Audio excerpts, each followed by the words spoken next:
ಎಲ್ಲೋ ಮಳೆಯಾಗಿದೆ ಎಂದು ತಂಗಾಳಿಯು ಹೇಳುತ್ತಿದೆ. ಎಲ್ಲೇ ಒಲವಾಗಿದೆ ಎಂದು ಕನಸೊಂದು ಬೀಳುತ್ತಿದೆ. ವ್ಯಾಮೋಹವ ಕೇವಲ ಮಾತಿನಲ್ಲಿ ಹೇಳಲು ಬರಬಹುದೇ?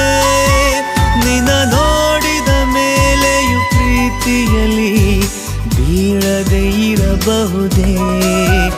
ಎಲ್ಲೋ ಮಳೆಯಾಗಿದೆ ಎಂದು ತಂಗಾಳಿಯು ಹೇಳುತ್ತಿದೆ.